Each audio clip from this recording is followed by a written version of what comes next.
pretty sure that the Minion show was just for me, because I understood the whole entire thing. And then there's the little people, and they have all these different colors. It was amazing. It was the most incredible thing that I've ever seen. Because King Bob, okay? King Bob! Wow, I think Tassie really liked King Bob. I'm pretty sure King Bob was the highlight of her everything. Oh, well, welcome. It is another edition of SiftPop, and excited to be talking several things today. We're going to chat Minions, X-Files, some other fun stuff, and excited to have you here. As always, join us live on Fridays at noon on Mixler. That's mixler.com/shoethedough live. I think there's some dashes in there as well. Yes, there are technically dashes. And welcome to everybody. We've already got 10. We've got a packed house. We've got a packed house already. Welcome to... I want to say hi to Bob. Hey, Bob. It's good to see you. Yeah, and Edward, and Caleb, and Ida, and Monstrix. It's good to see Monstrix hanging out. Yeah. So, and several others who we can't see, because also you can listen to AaronandDanae.com. It just streams from there. Mm-hmm. And so if you listen there, you can't really get involved in the chat. But if you go to Mixler, you can kind of chat with us and say hey and do whatever you want to do. So we're gonna talk some movies. And as always on Friday, we have a rotating group of geeks, and we've got the original geek in the house. It's Captain Logan. What's going on, man? Hey, everybody. How's it going? Hey, everybody. I've missed you guys. We've missed you too. Now, if you don't... This rotating geek thing, man, it just bothers me. Well... I hate it. I feel so bad about it, man. I'm just, like, trying to take care of my kids during the day. Hoping I can make it through the show.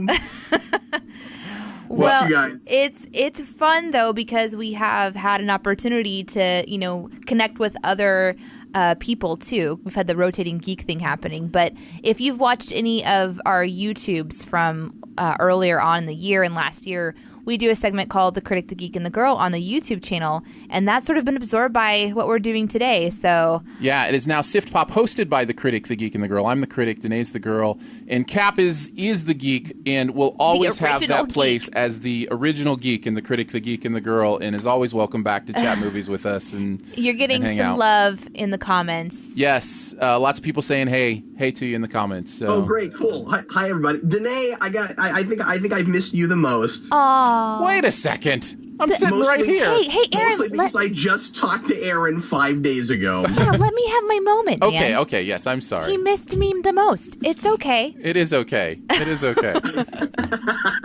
Go ahead and tell us what you missed about Danae, Cap. Yeah, Cap. Oh, Danae's hilarious. That is true. I am hilarious. That is very, very true. I got jokes, everybody. I got the jokes. So today we're going to start off talking Minions. Danae and I had a chance to screen it yesterday. Cap, did you get a chance to get out and screen some Minions? Absolutely. Yeah, in fact, we just shot and posted our non-spoiler review on the channel last night. Yeah, tell those who may not be familiar with your channel, because we know we have people coming in from various places. Tell them a little bit about what you do at Geekvolution and how they can connect with you and see your stuff. Oh, wow. Geez. Okay. I'll try to do this in like 200 words or less. Geekvolution is our YouTube channel. It's me, and I'm in nearly every video, but then we have a whole bunch of other folks that come in and help us out. And we do daily content. We're known primarily for superhero and comic book stuff. My main show is called Superhero Rewind, which is in-depth story analysis on every superhero movie ever made, because I'm insane. And we do new movie reviews on a show called How We're Feeling, and we do shows on all kinds of different topics. We do Star Trek, and we do a lot of science fiction, and we do a live show at the end of the week on Sundays about every comic book show that's on the air right now, with the exception of Walking Dead, but I might be working on that soon. So anyway, tons of just tons of different programming. It's Geekvolution on YouTube, at Geekvolution on Twitter. We're also on Facebook. So yeah, that was good. Well done. Daily content every day. I would highly recommend to hit the subscribe button on Geekvolution. Lots of great content that you put out. Did you mention who reviews the reviewers? Because that's something we still do together. I did not know. There's just a million things. Yeah, Who is the Reviewer is our yearly reality show, reality style contest series where we put 8, or this year it was 12 contestants through a gauntlet of review challenges.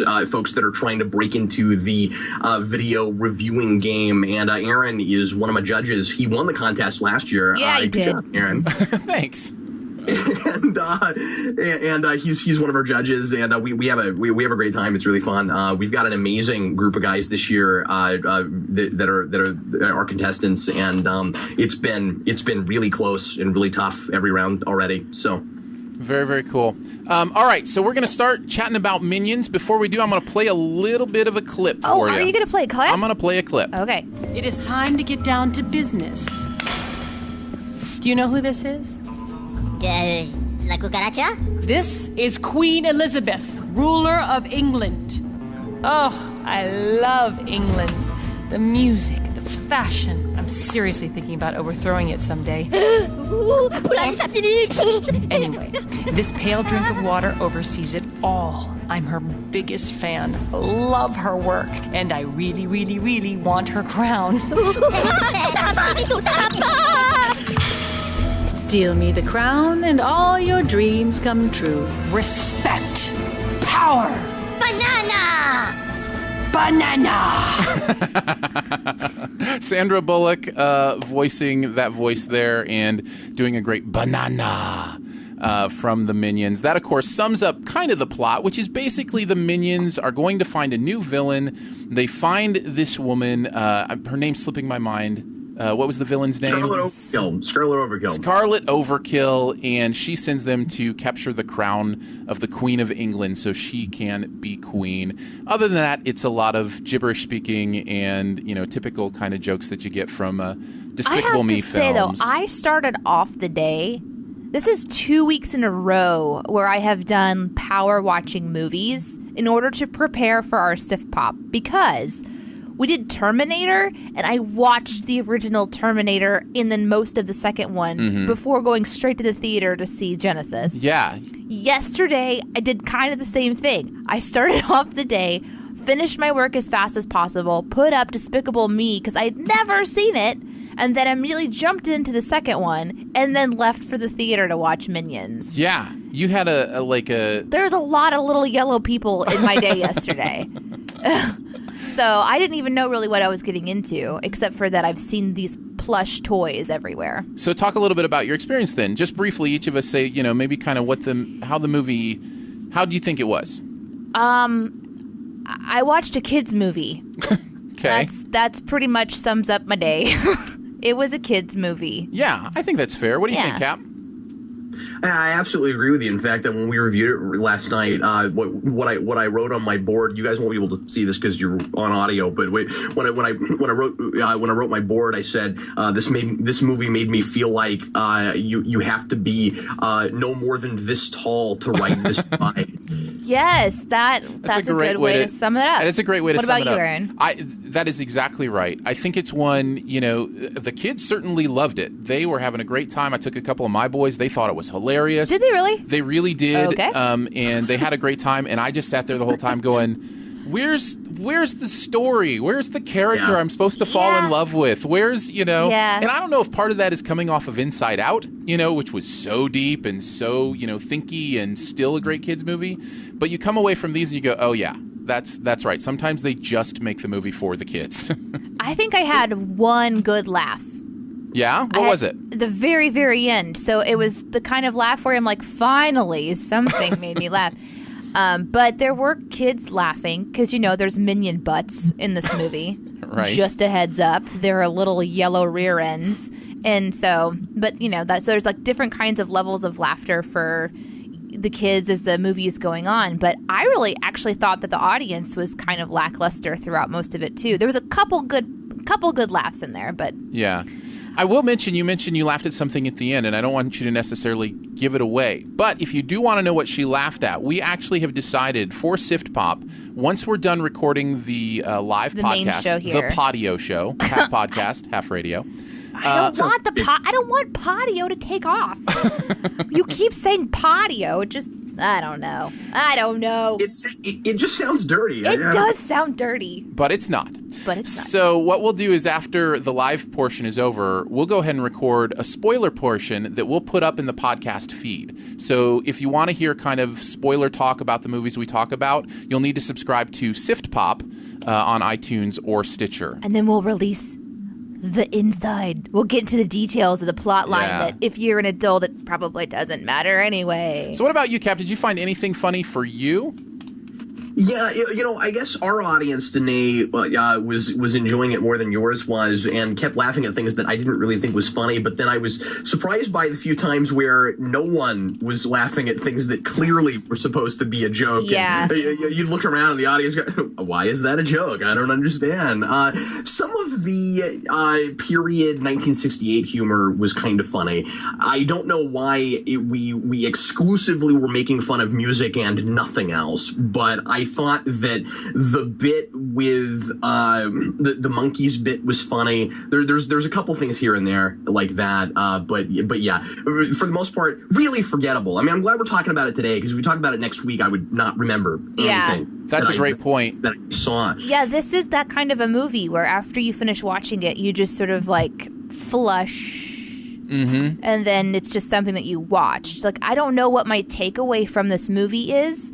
I don't know what I'm going to like walk away from thinking about this particular one. My takeaway, of course, is cash grab, and that's okay. I mean, for the people that think the Minions are really cute and really funny, it's going to be exactly what they wanted. It's just not for me. But yeah, it's like Aaron was saying, it's completely lacking in the heart and the characterization of the Despicable Me movies. I mean, like Aaron, it's not just. I don't think it's just because you saw Inside Out. I think it's also because it's not consistent in level of storytelling from the previous movies in its own franchise. Well, but I feel like, and maybe I'm a little bit wrong on this. So the movie kind of starts off with the whole like, how did the Minions even come to be, and what's their purpose, and how did they get to the point where we see them in Despicable Me? Yeah, super long origin story. It's like their origin story and how they kind of have come to, but like Minions were basically, born to be the minion to serve evil, to serve villains. Yeah, serve the villain. And so there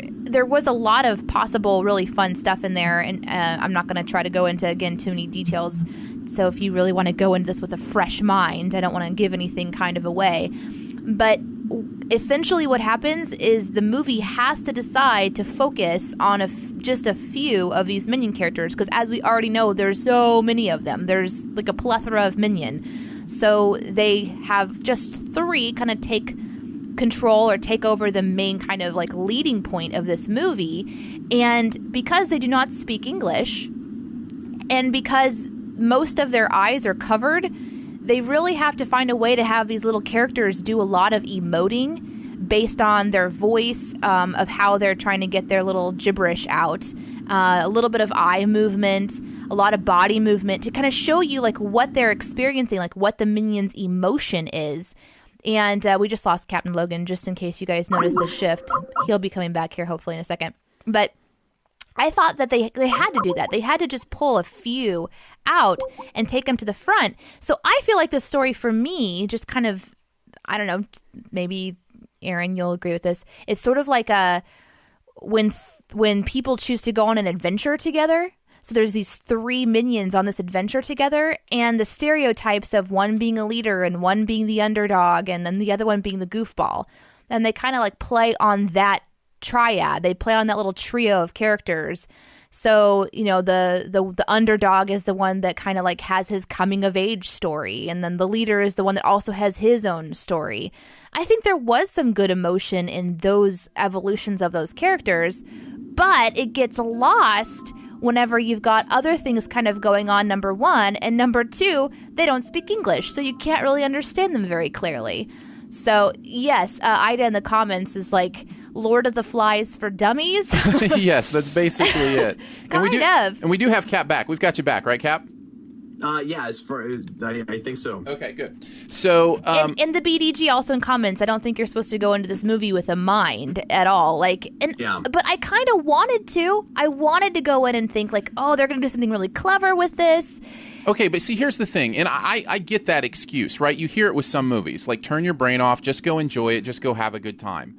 Typically, that doesn't appeal to me. I want to have my brain active. Like, I want to feel something. I want to think something right. in general. But I do get that feeling. But if you're going to be that kind of movie, you better deliver on the brainless entertainment. If you're going to have a movie without English being the main, you need to really take it to the next level. Because I wondered the same thing in a way. Here's what I was really curious about.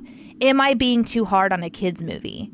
You know, like... Right. This is a kid's movie, so am I being too hard on it? Maybe I shouldn't have watched the first two movies, The Despicable Me's, although actually I kind of am glad I did because I liked those stories. That's what I'm saying. I think the first two movies show you what was missing even more in this movie. And it's not like the Despicable Me movies were like, you know, paragons of successful cinema, but they at least had a heart to them in a story because there was a central protagonist, Gru, who, you know, matured, who had something happen in his life that, you know, that he worked through. In the first one, he had to work through, you know, his mom's treating him when he was growing up like he'd never accomplish anything. Yeah, and so there's he had a to work story through that. there. There's a story there. In the second one, he had to work through his relationship issues, you know? But this one, what is it? You know, this one, it's more like it's a long movie about minions meeting Gru.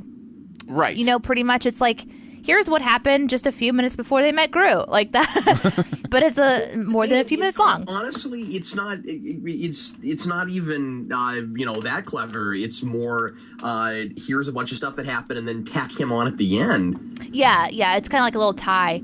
I did also a little bit want to talk about the villains, if I could. Absolutely, but before that, I wanted to say something about the humor. We kind of talked about the humor a little bit. Here's my main issue with the humor, why it doesn't work for me. It's not necessarily because it's immature, and it is immature. There's a lot of kind of childish, humor that DreamWorks. Although I don't think it's crude. It's not like it's occasionally crude. It didn't go as far as I thought it would, which was It could have been worse. So that's not my issue. My issue is how repetitive it is with jokes that just don't work. So this whole movie has this running gag about the stiff upper lip that British have about drinking tea during weird things, and it happens like 7 times on during the nose humor, like what you would expect. I get it. It's funny that this crazy thing's going on and the British person is still drinking tea. It wasn't that funny the first time, but the 7th time, it's like it's even less funny. You know what I mean? Yeah. And it's also the obvious way to go. Didn't we just do that in the second Muppets movie? Yeah. In every joke kind of seems that way, where they just pile it on, and it's like, okay, we get it. Do something new or original or fun, or you know what I mean? At the core, I think this movie is definitely a fun night for a family. This is like, you want to go out for a movie night with the kids, you want to go buy some popcorn and some candy and sit together and watch a movie that you're going to have a good time and your kids are going to love. This is for sure that movie.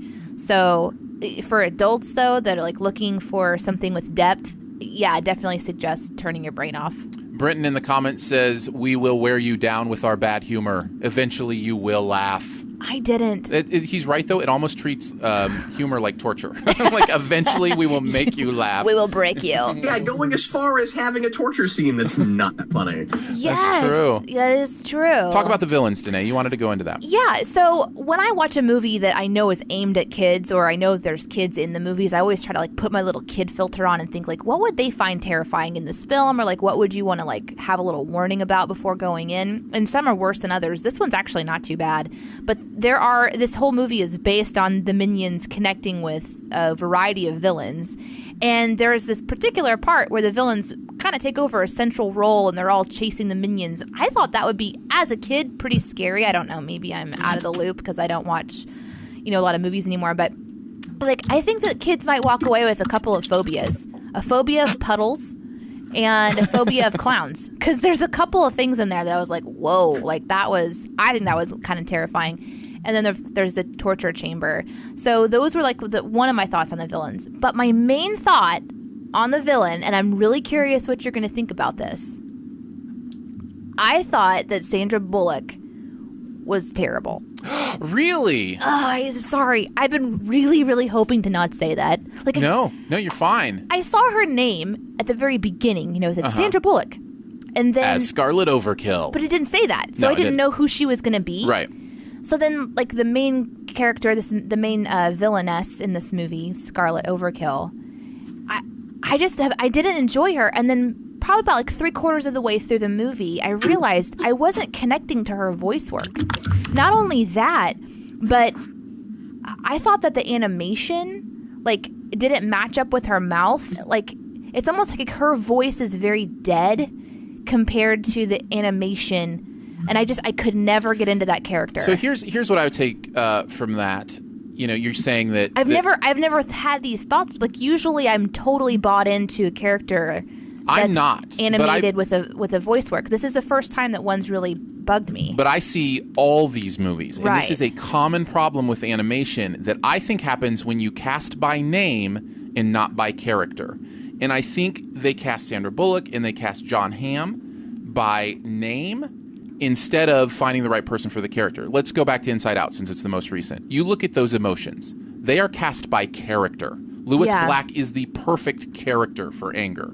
Phyllis Smith is the perfect character for sadness. Yeah, you could hear Instead it. of finding somebody who's a big name and then putting them into a role. And I think that's why there's a disconnect sometimes. It's not that Sandra Bullock did a bad job. I just don't know that she has the dynamic voice for carrying forward a character that is like this, this main villainess who, I didn't really connect to her being very bad either. I think the character is just so generic that pretty much anybody could have played her. And they got Sandra Bullock because they could put her name on the top of posters. Yeah, that's kind of what. Yeah, that's sort of what I was wondering if you guys had the same experience of going like, I just don't. Definitely. I wouldn't have known it was her, which in some ways I guess is a good thing because it's like, well, we'll see. We didn't cast just because it's a recognizable voice, but then it kind of didn't matter that it was her either. Like, it just, it wasn't an impressive performance or anything. But then I'm not going to blame Bullock because there's nothing to that character. It's kind of like like her backstory is like a D20 role. It's just, okay, what obligatory personal hang up can we give this character to have issues? And I thought you could have had some kind of neat parallel thing going on where like she's never been able to grow up because she thinks nobody loves her and she didn't have any direction and she didn't have anyone to guide her, and then the minions are kind of children perpetually. Yeah, we could have done something with that, but we didn't. And I think the biggest issue all around is just the initial premise in the first place. This didn't have to be a prequel. So like the minions clearly from the outset in the Despicable Me movies were meant to be, I'm pretty darn sure, genetic experiments that Gru did. I thought that's what that's kind of what I thought when someone mentioned that this was like an origins kind of story type thing.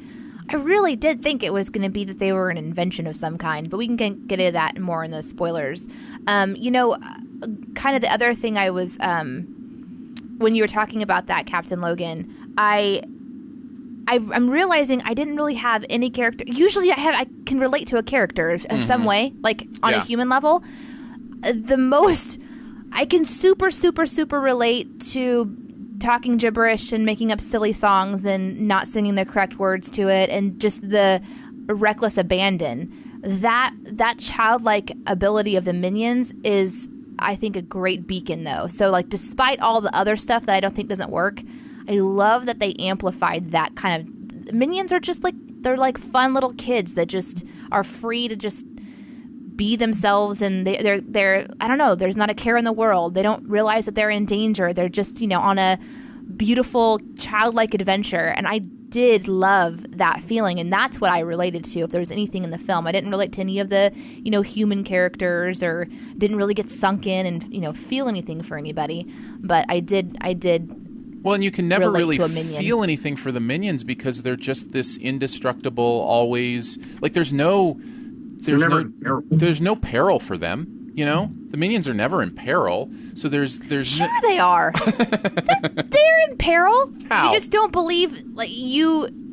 How? There's a few scenes in this where they're in like danger, like they're in danger, but you somehow along the line, and I don't know if it's because I watched the other Despicable Me movies, you believe they're indestructible. Right. So that's what I'm saying. If they let's just say they get shot with a lava gun. Let's just say I just get this picture that they would then blob back up into their form. Like it's.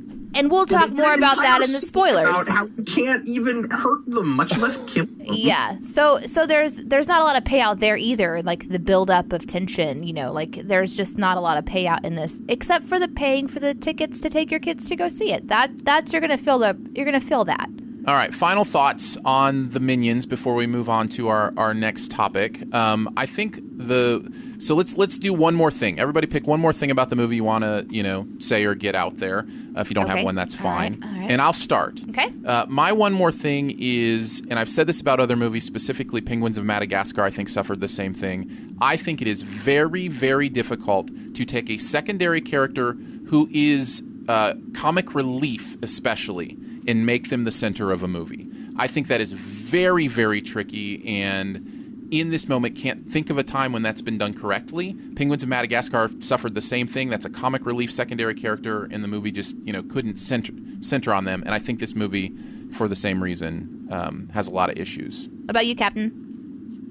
My co-host on our review show this week made a really neat point. She said that this was a Curious Low. She said that this should have just been a series of shorts, because the funniest stuff is funny without any context. So you don't need a cookie cutter formulaic story where you pretend like you've got like an actual story to tell where you clearly don't. You just make it a variety show. It's a great point. Danae, what about you? What's your one more thing? Wait for DVD. All right, moving on. I think that's good. As far as the summary goes, right? Wait for DVD is good. I would say you might enjoy it with your family, but it's not going to stick with you. If you love movie night with family, you love going to the theater, this is a no-brainer. You're going to go. Your kids are going to love it. Literally a no-brainer. Literally. Don't you think, Captain Logan? It's not like it's, you're going to regret taking kids to it. No, it's not. No, it's not offensive. And like I said, I wish I was 5 because I would have liked it more. I mean, I took my 5-year-old Jason, and he liked it a lot.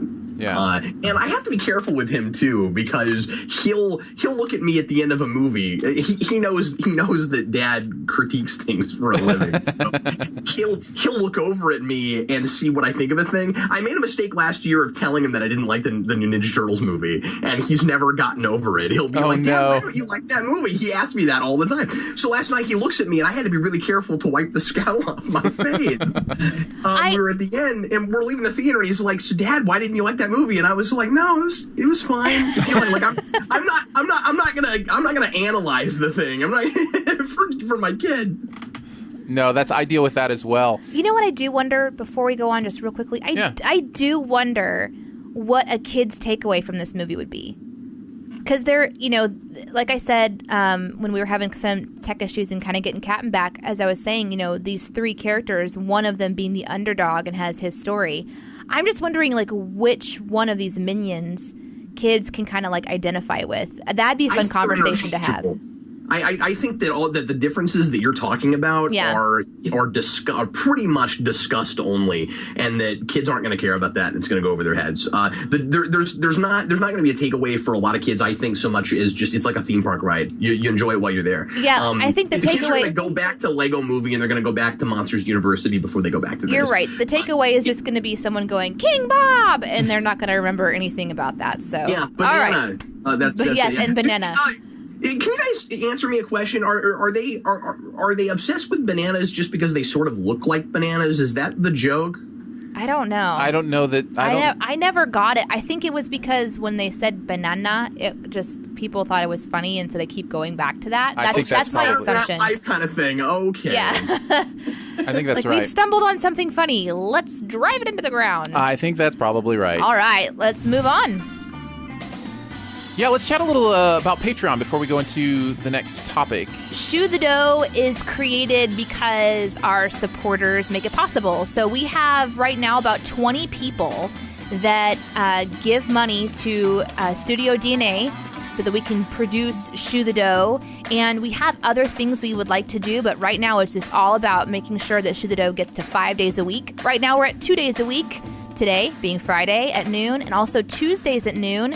And when we get to $50 more a month, we will go to our 3rd day a week. So we're really excited about that. So this happens because you decide to give whatever you can, whether it be $1 a month or $3 a month or $10, whatever you can do is really, really appreciated. And thank you to our patrons. And this is a good time to mention, we just upgraded all of our rewards. So we moved them all up a notch. So we created a $1 a month gift. You can do $1 a month if you want.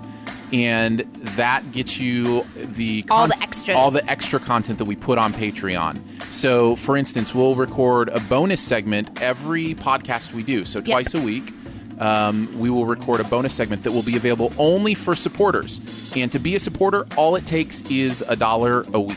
So patreon.com, that's patreon.com/Aaron and Danae will get you to our Patreon page, and you can read all kinds of information there. If you have any questions, just let us know. There's lots of ways to reach out to us. Or if you're just looking for a fast link and you know our website better, aaronanddanae.com, just click on Patreon. Should be a lot of fun. And Cap, you just started a Patreon as well, didn't you? We did, indeed. Yeah, we did just this week. In fact, I think we're on day 4. Awesome. Nice. It's a great site. It's a great site, and it's a great way if you've got content you love from people who, kind of need that support to make it happen, kind of that Kickstarter kind of feel. Did we accidentally say $1 a week? We meant $1 a month.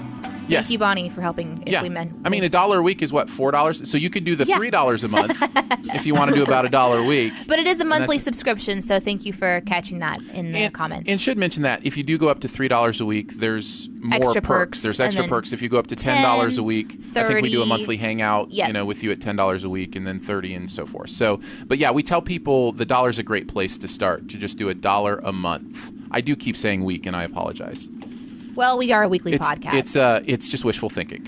We're people. We make That's minor absolutely errors. Right. We're Just also people. minor. Ready for this segue? We're also people who get really excited about things. Man, am I an X-Files fan? And man, they have just, since they've been pushing for this, new reboot of the X-Files coming up here in the fall, it has tweaked me in a way I didn't realize I was ready. Let me just tell you, from the inside the studio perspective. Earlier this week, something popped up onto your news feed, Aaron, about X-Files, and we, lost you.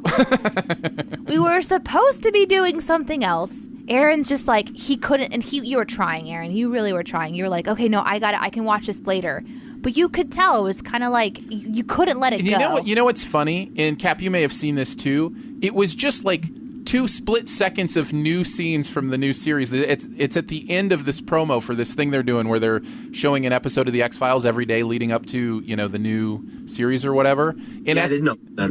And at the end of this 60-second promo, there's literally 2 seconds of new footage from the new show. It was very disappointing for him. It still just kind of flipped me out for a while, just to, see Mulder and Scully back together. So first, before we kind of... You were fanboying it out. I am totally an X-Files fanboy, and I don't think I realized how much I was because it's been dormant for so long inside of me. It's this brought it back up. So talk about your own experiences with the X-Files, because I want to know if it's a show you guys liked when it was on, if you've enjoyed it, how much of it you've watched. Cap, we'll start with you. What's your relationship to the X-Files?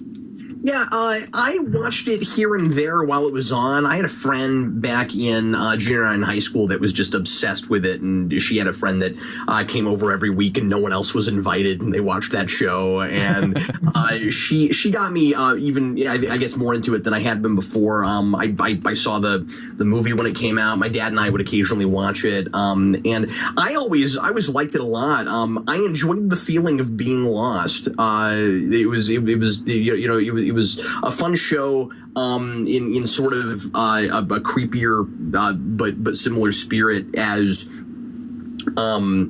what I even thinking of Rod Serling stuff, where you go in and you kind of sort of know what's going on, and you get really emotionally invested in things, and it's really intriguing. And then you get to the end and you think about it for 5 minutes and you go, I still have no idea what in the world is going on.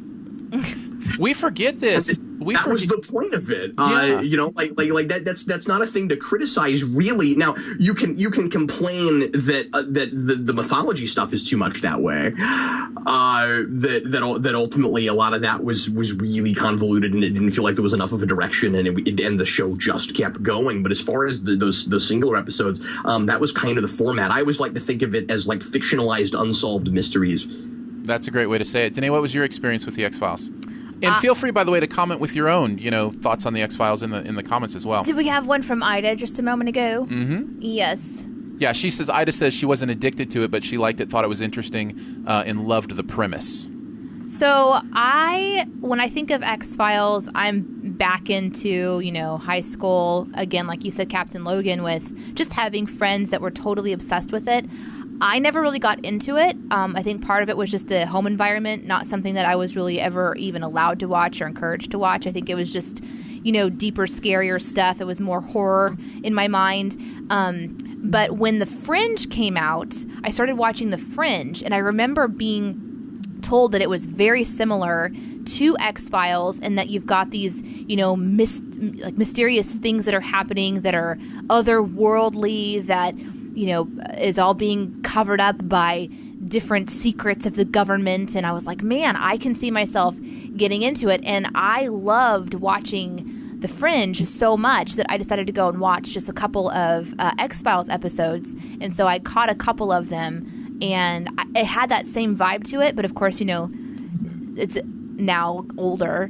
And so there's this really fun nostalgia of just, the jargon that they would have and the way that they dress, and, it's got the good 90s lipstick going on. So it's all the stuff I usually write. So my experience with it is basically through other people experiencing the show and them flipping out when things happened. And I will never forget the day that there was a screaming match over the Smoking Man.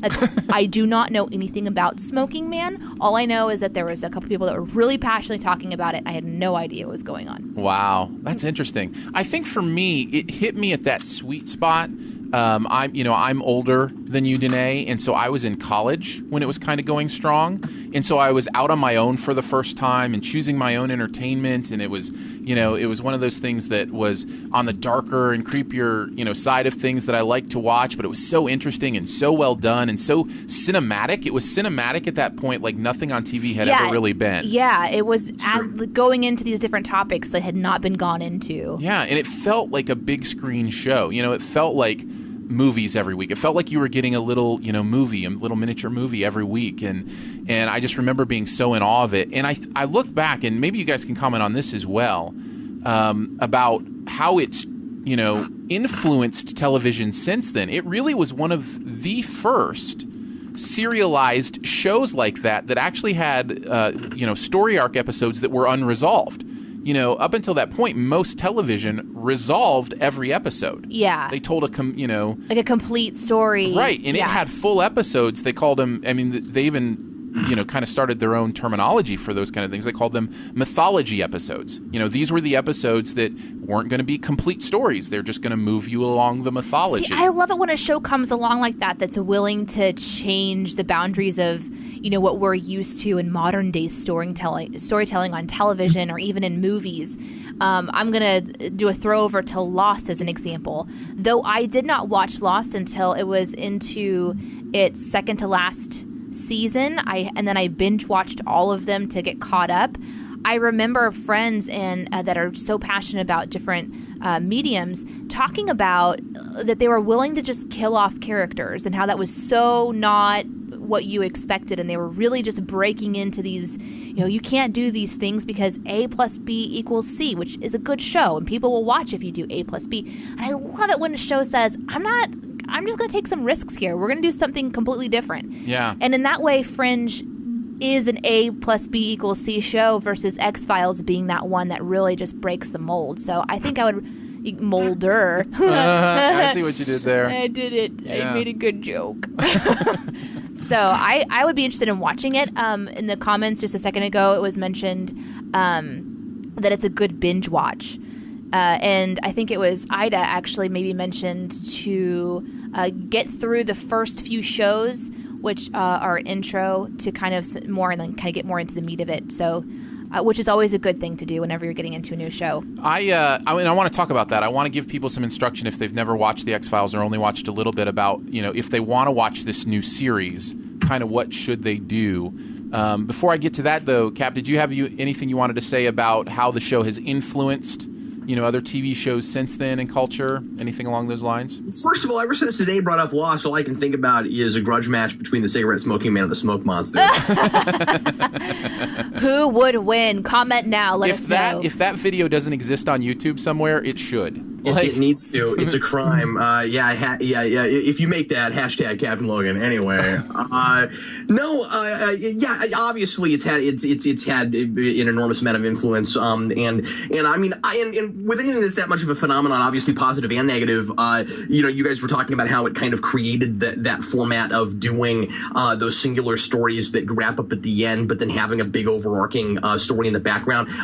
It didn't invent that, obviously, but it was so popular that it started making a lot of other shows do more of that. Right. And what you had after that were a lot of shows where it would start off seeming like it was going to just be an episodic kind of show with a lot of one and done episodes, and then evolve not very naturally into now everything has to be archy because that's what shows are now, and I think X-Files is somewhat responsible for that. But as far as the cinematic thing, I don't think you could have 24 without X-Files. There's a lot of shows that aren't even in the same genre that were hugely influenced by that. I also think that a lot of shows that wouldn't have otherwise had a horror bent had horror bents because of X-Files. Mm-hmm. Yeah, that's a great point as well. The only other thing I would say, too, is the X-Files, in the way it was handled towards the end of its run, has had an impact on shows like this, like Lost. Lost looks at the X-Files that eventually went 9 seasons, but you could safely say was pretty much done at 6. Those last 3 seasons, they were really just trying to milk a dry cow. And Lost looks at that. Such an awkward visual. Okay, go ahead. And Lost looks at that and goes, "We don't want that to happen. We're going to set our end date." And I think that had a lot to do. So smart. I think that had a lot to do with the X-Files and seeing how that petered out instead of setting it and just saying, "Okay, audience, this is where we're finishing." I would. And then you look at other shows like Dexter, and you sure wish they had followed suit. It's funny you mentioned Dexter. Dexter is really popular in the comments right now. But you're absolutely right. Last season of Dexter was awful. See, I never saw Dexter. The last couple weren't great. That show stopped being great at 4. Was season 4 the one with the guy from 30 Rock from the Sun? John Lithgow. Yeah. Was that season 4? Yeah, that was phenomenal. It was interesting. Still not nearly. I don't know. That's one of those shows that has such a killer first season. You almost can't beat it. So what's interesting though is that we're talking about X-Files, but we've been able to reference so many other really interesting shows, and it is again because there's just those breakout shows that have such a great following. I think it's a smart time for them to revive and bring some life back into that storyline and kind of get back into it. And of course, even though I haven't really watched any of the originals, my concern will always be, is it going to be good? Remake it, bring it back to life, make it good. And I think it's really important that we not throw around the word remake or reboot, because it's not that. It's just a continuation. Yeah, they're just it's the same cast. It's present day. They're just coming back and doing some more. And as far as everything I've read, it doesn't look like they're doing mythology stuff. It looks like it's going to be pretty much 6 individual stories, which is fantastic if that's the way they're playing it. Yeah, those episodes were always called Monster of the Week episodes. And it looks like that's what they're doing, is they're doing like 6 Monster of the Week type episodes. And I think that's perfect, by the way. I think they kind of drained any goodwill for the mythology with the movies. Yeah. Although I will say that, not with the movies, I'd say more with the last couple seasons, Aaron. The first movie is integral. The first movie's actually good. I actually enjoy the first movie. And the second movie was more of a Monster of a Week thing. It just wasn't a good story. Yeah, that's true. That's a fair point. I take it back. That wasn't a mythology thing at all. That was actually an attempt to do what they're doing. I'm just hoping that Chris Carter's got some better ideas than he did that time. Cause that wasn't great. No, what's great about doing it this way, if that's indeed what they're doing, is that pretty much anybody will be able to watch it, even if they weren't big fans of the thing before. But I was also going to say that that as much as the mythology stuff was kind of milked and done, there's been a season 10 IDW comic running that just actually that season just finished up, and they did as well with it as you could possibly imagine. It's pretty great, and was surprised to find out that, because like when that ended, I was like, yes, of course they have to cancel it and finish it because we're getting new X-Files on television. They're doing a season 11. They're gonna keep going with it. I'm really surprised by that.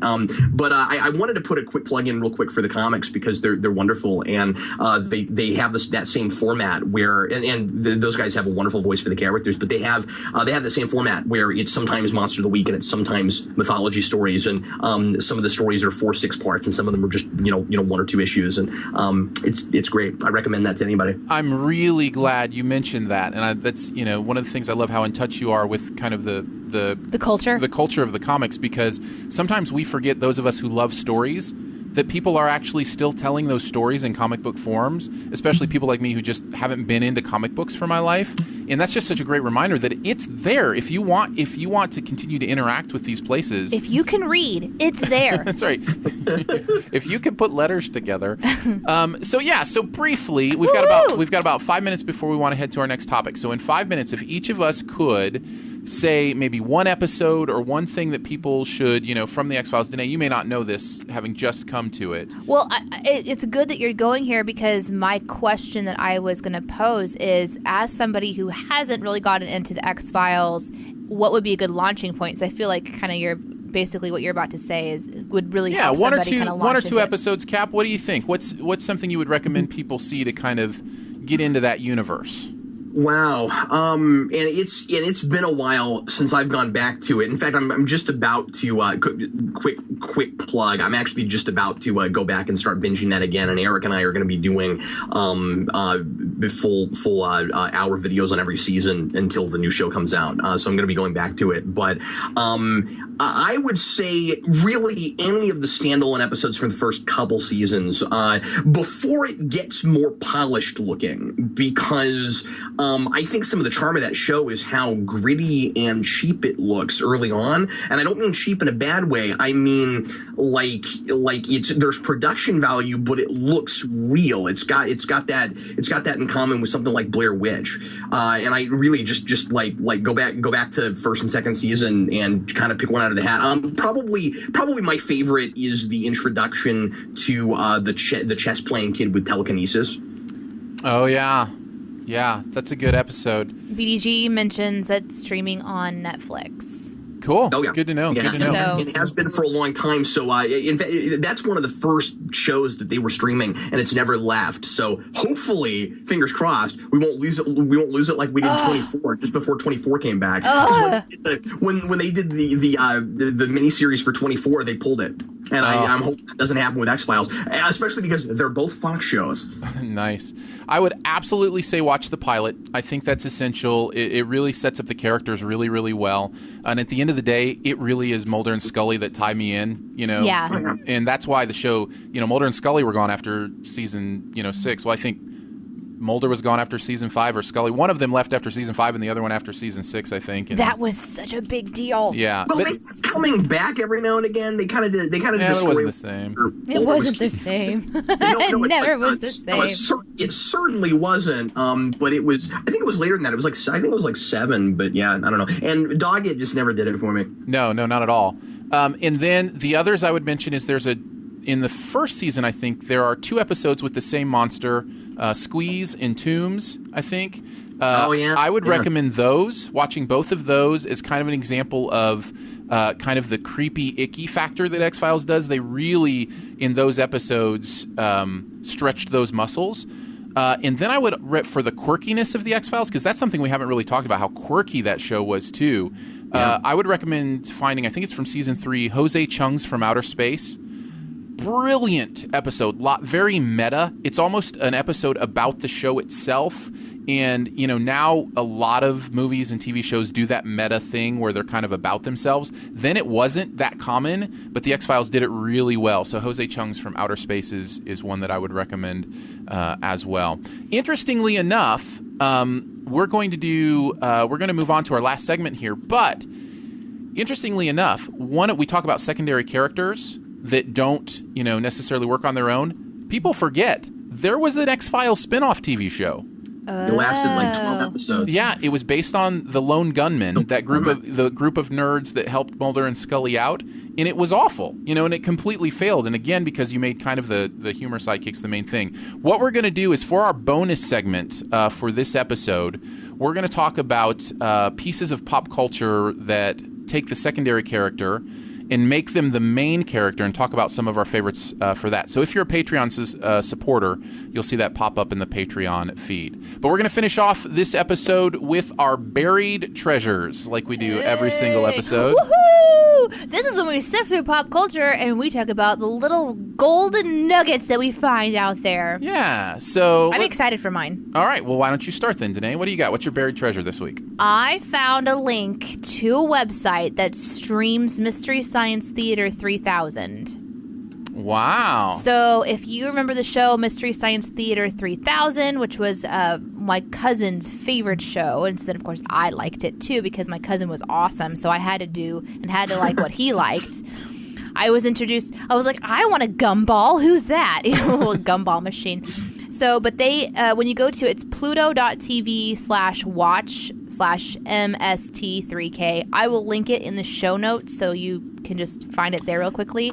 And the reason you mention this is because it's not just like it's streaming where you can watch it. No, it's streaming to a live audience who is interacting in comments, and so there's all these people watching it at the same time. When you land on the that's neat. When you land on the page, the movie's already started. There's a chat room that's already going. People are already listening to it, and you can kind of see what's coming up. So I tuned in for like 10 or 15 minutes earlier today just to kind of see what was going on. And it's just like a fun little community. So if you like Mystery Science Theater 3000, if you've never tried one out, it is a lot of fun, super quirky, and it's just a good way to put something on in the background. I'm going to be doing the Google Chrome thing later and popping it up on the TV when I get home. Oh, the Chromecast? My Chromecast, yeah. Those things are nice. The Chromecast? You should do that for a buried treasure sometime. Well, that's yours. No, I've got one that I want to okay. use. You know what's cool about Mystery Science Theater is that is the perfect thing just to hop in at any point. It's not like you have to know the plot of the movie. You can hop in at any point. It's the perfect thing to watch in community and kind of... Should mention, if you don't know what it is, and you don't like people talking over movies, this will not be for you. The whole premise is that, this guy and his three buddies all talk over a movie and, make commentary on what's happening. But they're bad movies. They're like... They're really bad movies. That's the whole point, They're like B-rated or less. Yeah. Well, every now and again, they would do one that was not deserving of it. Yeah, well, and now they do the commentary tracks for all the movies that come out. Those are fun, too. They're not as good, though. They're not as good as the Mystery Science Theater things. They're not. Although I did want to mention that since Danae brought that up, that they just did Riff Tracks live for Sharknado 2, and they're rerunning it in the theater Fandango on the 16th, and I'm gonna go out and see that because I missed it when they did it live. That's cool. So they're doing a live Riff Tracks? Yeah, and they do that several times a year. I went to the Godzilla 1998 one. I think I would do a great job at that. I kind of always wanted to do that. Like, I realized I think I have a pretty good, wit about me when Terminator last week because I was talking over Terminator, and that was so much fun for me. Well, you know what we should do? Cap's just up the road in Kansas City. We should talk to the Draft House in Kansas City and see if they'll let the three of us come in and talk over a movie.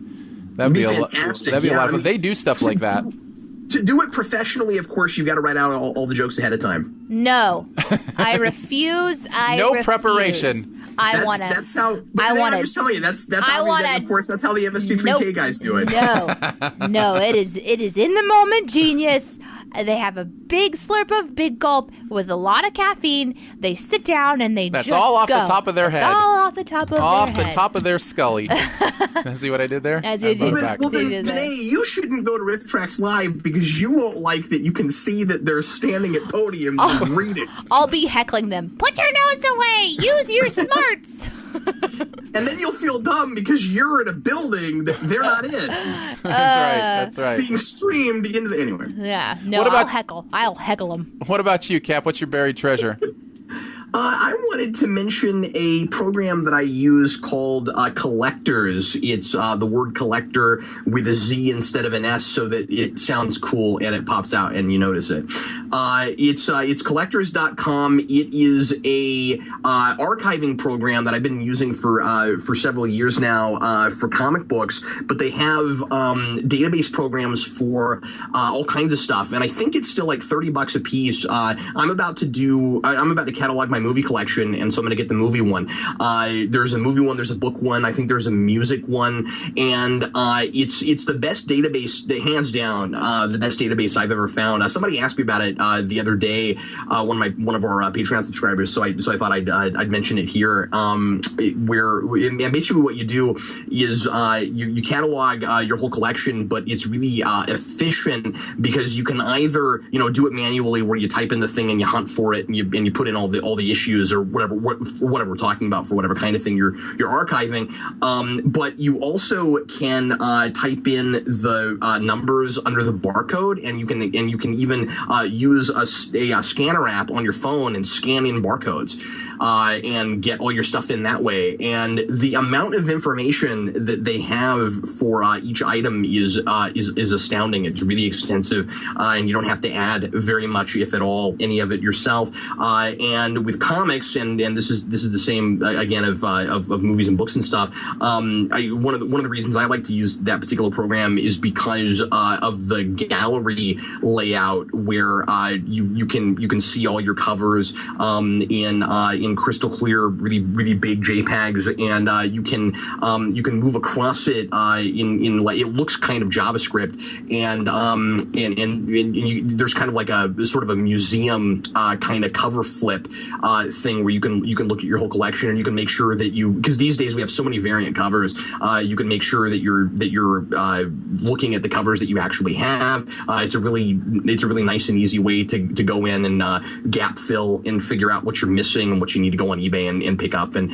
when you're out at a comic store or whatever, you can sync it up with your phone. It's got an app, and you can take it with you. And so when you're out shopping, you can go in and not only see a list of all the things that you own, but actually specifically the covers and see which ones you're missing. Wow, that sounds genius. The age of the internet. It's wonderful, and one-time cost of $30, and it's always online. Very cool. Very cool. My Buried Treasure is a new show that's on HBO. So I guess my first thing would be the asterisk that says this is an HBO show. So know that. HBO means adult, okay, everybody? Yes. But it's called Ballers, and it stars The Rock, Dwayne Johnson.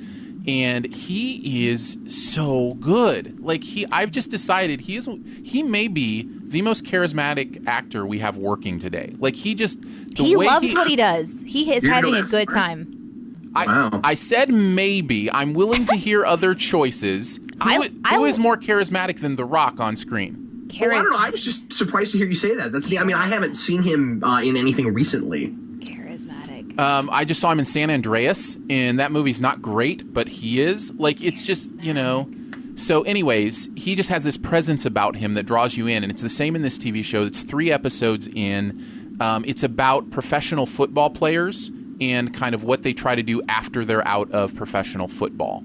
And so it kind of deals on some of those topics. It does the thing that HBO does where it's kind of dramedy. It's a dramedy. It's kind of drama. It's kind of comedy. So the comments kind of blew up when you said HBO Ballers. We have a lot of people laughing and making comments, but there's a question: is it Ballers, Ballers? Is it Ballers? Like, what are we getting into? Ballers. Excellent. Ballers, like football players. Oh. Ballers. Mm-hmm. And I just got to ask the question, it being on HBO, does it have as much explicit sex as Rome did? I'm just... Rome was on Showtime, wasn't it? Oh, was it? I thought that was an HBO thing. I don't remember. 20-inch rims on the Impala.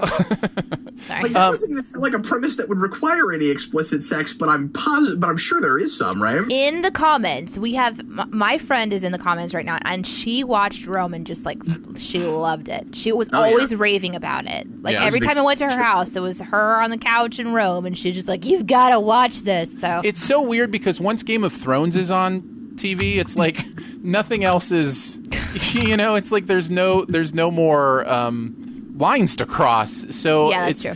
I would say it's somewhere between, you know, Game of Thrones and, you know, Speaking whatever. of his charisma, Aaron, I looked it up. For the record, I'm right. Rome was on HBO. Okay, good to know. Oh, sorry, I didn't realize that was a question. I could have answered that because, again, my friend was completely obsessed with it. But I would say also, if you're an Instagram person, following The Rock on Instagram is great fun. He does hilarious videos. They are very fun, and he's constantly working out. It's fantastic. Nice. It's fantastic. It really is. Like, He has nice arms. But he's like, he gets very vocal. Like, it's a whoa, guys. I was making my acceptance speech, and I just got cut off. Now I know what they I feel figured like. talking about The Rock exercising was as good a place as any That's to a good start the place outro. to stop. Yeah. Well, thank you guys. I appreciate you joining in. Cap, it is certainly amazing to have you back on the show. Hope it's not the last time. Hope we get to do this. I know family situation, middle of the day, that kind of stuff can make it difficult to get here, but we love having you in. I'm going to do my level best. This was a lot of fun. Yeah. Yeah, we're glad you're able to hop in. And as always, this episode of SiftPop will be available in the iTunes and Stitcher feed tomorrow, along with show notes where we include links to a lot of the things we've talked about. You can comment on those, and the conversation continues.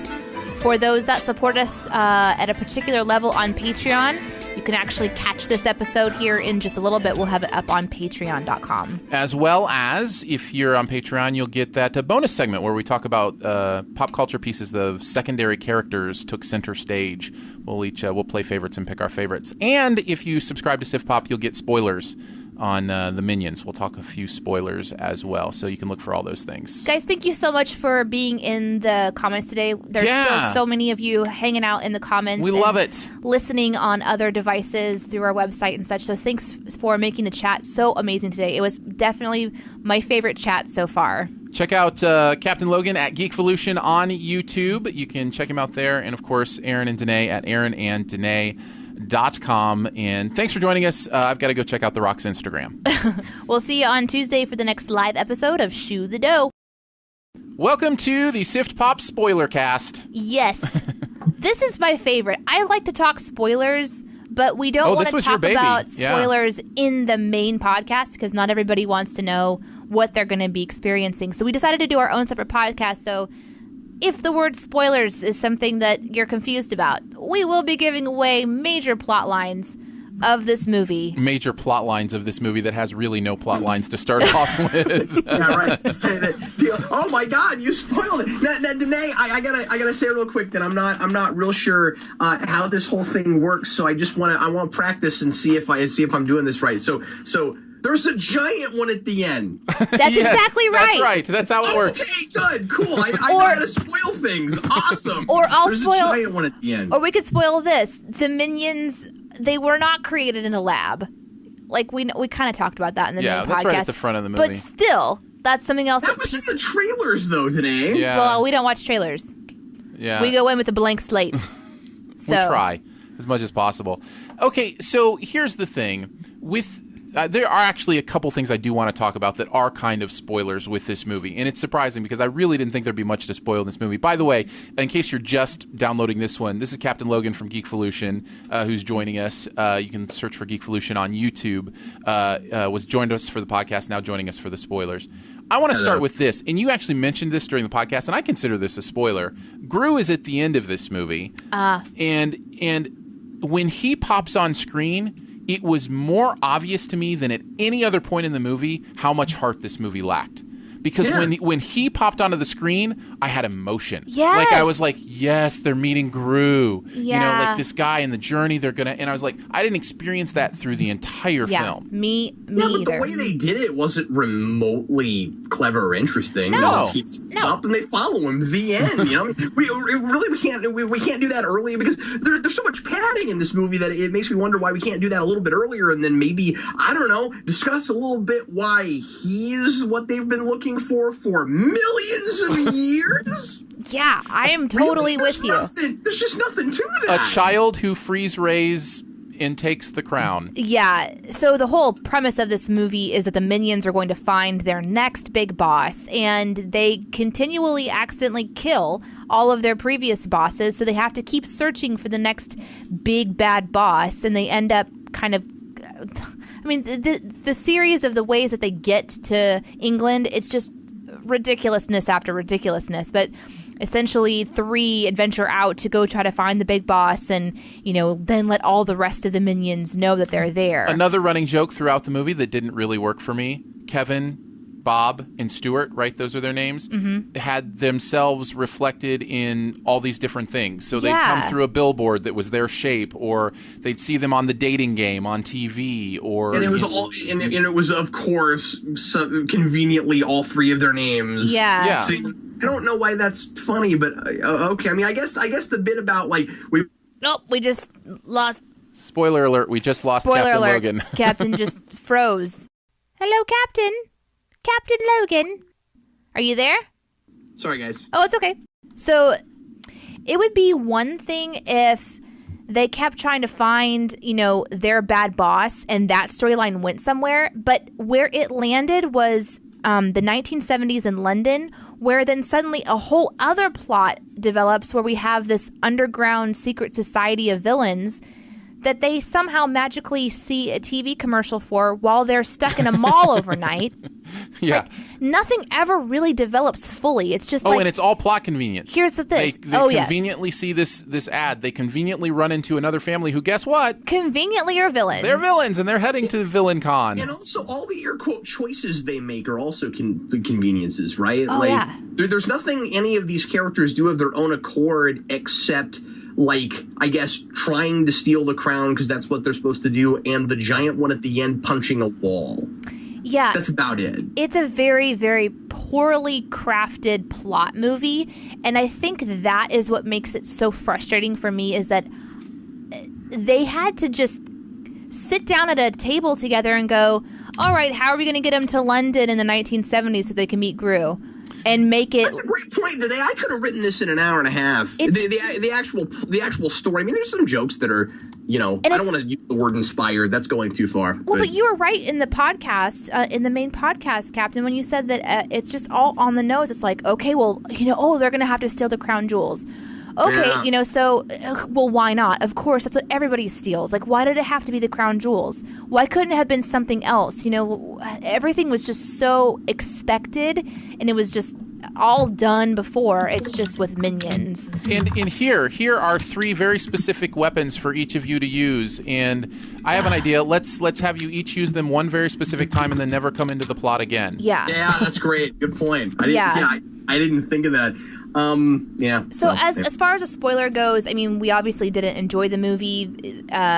I have one more big thing, by the way. Let's keep going then. I have one more big thing. It's at the very end. You talk about, everything is an excuse to get somewhere else. Sometimes they didn't even bother writing anything. Somebody tell me how the major resolution of this movie, which is one of them gets really big and then there's a bomb, it's going to explode, and he decides to take one for the team and grab onto Scarlet Overkill. They go into the air, they both explode, and he, sacrifices himself for the minions. Or so we think. Or so we think.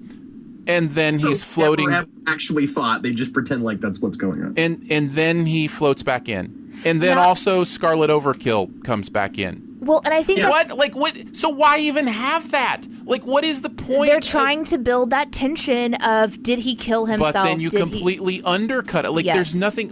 And not only that, they make you normal size again. Right.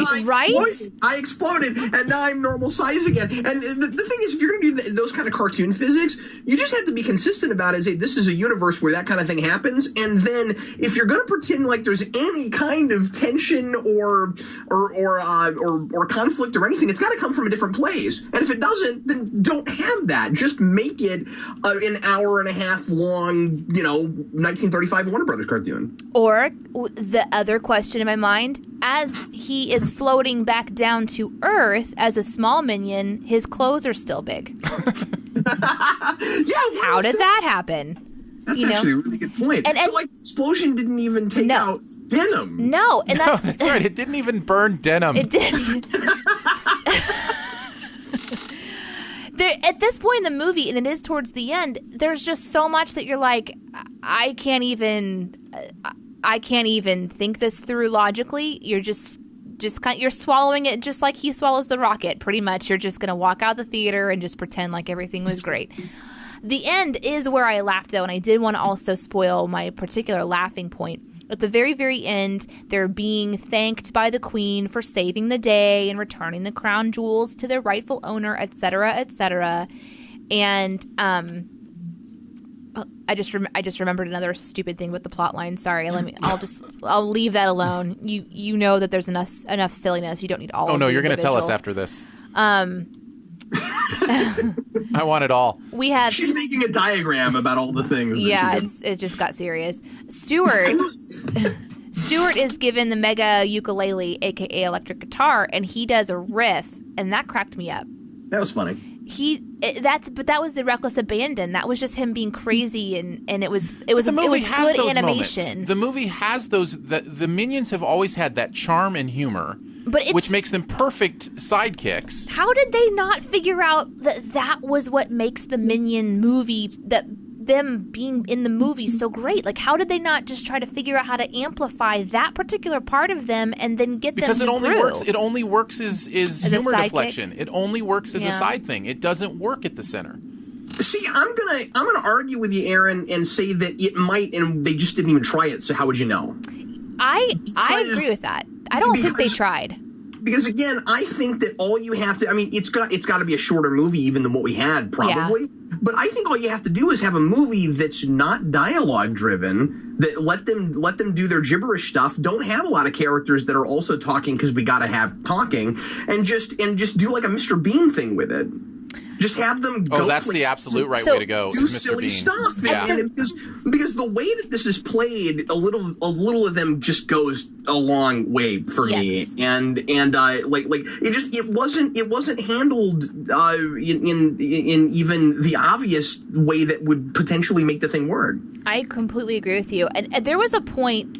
So at the very beginning of the movie, all of the Minions end up basically like in this big iceberg, and they're all like building this little home for themselves. We've been conveniently handed all of the plot points by a narrator at this point. This is when the movie kind of begins to take a life of its own. And we have a one leader that steps up and says, I'm going to go find the big boss for us. And he makes a speech to the Minions. And it was in that moment, whenever he's talking to the Minions and he's pleading with them, that I'm like, you know what? They may be able to have this entire movie not really have a lot of dialogue we understand and be able to still convey what every main character goes through. You know, you've got the hero, you've got the traveler, you've got the misunderstood one. Like, you can pretty much understand the basic, communication between these characters just by watching body language or eye movement. Well, it would feel a lot less interchangeable if we simply were with them more than we were with the human characters. I mean, the movie is taking no risks, and given that we've had cartoon movies recently that have characters like this that don't talk much, like, why aren't we taking a page out of WALL-E? I don't understand. That's exactly right. That's exactly right. That's what I was like, this could actually work, but then, it shifted. When they get to London, for me, everything starts to fall apart in such a bad way. So the plot line I was thinking about was they take a lot of conveniences with time. Like, for example, at one point, the Minions have miraculously somehow gotten the crown jewels in this ridiculous series of events. Now they have the crown jewels, and they're going to be giving them to the main villainess because they want to be her minions, and they want her to be, they want to serve her. And she thinks that they're, backstabbing her. So now they're enemies. And so the main villain is now fighting against the Minions. That's the kind of the big twist towards the end, is that all the villains hate the Minions because, they were trying to undermine Scarlet. Well, they're like, okay, well, we'll just give the crown back to you. Here, take the crown. Like, we want to give it to you. And Parliament steps in. It's like, no, you can't do that unless the laws are changed. And then quite suddenly we're in Parliament, the laws are changed, and now she's getting the crown jewels. Like, how much time passed? Like, that bothered me. We just skipped over so much time. Like, we're in the same clothes. Well, the real question is why even have it? If you're just going to set it up to be that easily changed, it's why just like, why even have it in the movie? It was just like, guys, we have a lot of time to fill. Let's just put stuff in here. We know the movie's going to sell. We know kids are going to want to see it. No one's going to really care if this has a good plot line or not. But I would challenge that, because that's how you kill a franchise. That's how you kill the ability to do another movie, is by not engaging with smart storytelling. And this does not have smart storytelling. That won't kill it. It needs to. I want it to. Because it'll make money, and they may make another one. I mean, as I said in the show proper, it's a cash grab. It's exactly what I thought it would be. Yeah. Well, boy, Go ahead. I'm sorry. No, go ahead if you've got something else. Okay, well, just real quick, Danae mentioned time, and I wanted to complain about time in quite a different way, since I didn't bring this up in the radio show earlier, and this is, I guess more spoiler stuff. I have this thing with a lot of cartoon movies, and sometimes I feel like it's kind of just me, where we do a period piece, but we've got to have a bunch of topical humor and modern slang that comes from nowhere. I can't deal with that. How are we saying "booyah" in 1968? Did these guys come up with that? Is that what we're saying? I think that's what they're trying to say. The problem with that kind of humor is that it's just too easy, right? It's cheap. It's like kids will recognize it, and it's funny just because it's recognizable. And if you played it up as like an absurd thing where they shouldn't be able to do this, but they are, maybe it would sort of be a good. But I mean, like they should have at least gone on the nose with it. They should have done like a Forrest Gump type thing, and all of a sudden you see that the minions are the ones that have been influencing culture. That's what they should have done. Exactly. I mean, like why? How do they speak French? They've never been to France. I don't understand. Well, they speak all the languages. That's the thing. Their gibberish is in all languages. And they've been speaking all the languages since before they were human beings. So why don't you make them like the genesis of everything? That would be hilarious. That would be. Like these kind of movies really break down when you can tell that there's not really a genesis of thought, and then anybody that watches it can just be like, well, here's what would be a funny and a smart idea. This is a really silly minor thing, but this is another one of those issues. We're in 1968. Conventions didn't exist in that way yet. Oh yeah, but that's we wouldn't have called it Villain Con. No. Because conventions weren't. I mean, you have to have Star Trek conventions before that happens. You had conventions. You didn't have fan cons yet, I don't think. Well, you had conventions about things, and so you could have the villain, but not Villain Con. Not the way they did. That was and even like the villains were presenting in Hall H. No. That's awesome. I love that insight. That's perfect. Yeah, that's so. Good Aaron, stuff. what do you think? This is the first kind of official spoiler episode, as far as it's fun. No, it's good. Are you enjoying it? Yeah, no, I'm glad we get to talk a little more and go into a little. It's funny to pull all the details of how awfully plotted and storied this movie was, and it really, like, I gave it a B-. Like, I'm really feeling like I was very, very generous now. Like, now that I'm actually discussing but I would defend that by saying it's the movie it wants to be in a lot of ways, and so it does get some points for me, because it's not trying to be. It's not trying to make sense. It's trying to be that movie that kids guffaw at and sells little plush dolls. So I do. Well, then add in more silly laughter and them cracking up at themselves. Like add in a framework. Because the problem with that is, Aaron, you're right, but then it pretends like it's a standard narrative. It is not.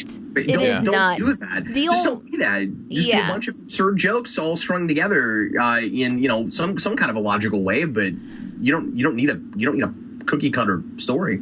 Yeah, no, for sure. But I'm glad to be able to talk more in depth about it, and I've really enjoyed it. So thanks for sticking around and doing that. And not all of our spoilers are going to be us ripping apart a movie. The spoilers is just an opportunity for us to really get into the plot lines and talk more about it. And of course, we want to know your thoughts too. You can always leave comments at iTunes, Stitcher, or you can go to our website and leave comments in the show notes. We'll have those there as well. And that's how we knew that this was an important thing to do. You told us. You said, we love when you talk spoilers if we've seen the movie. So we're giving you that opportunity to pick either or, and some people love spoilers even if they haven't seen the movie.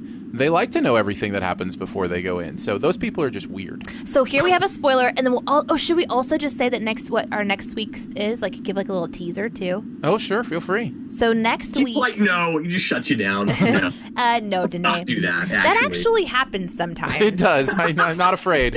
I'm not afraid. He's like, no, we wanted that. And Danae's like, well, now I wish I hadn't said anything. I should have tweeted you from across the room.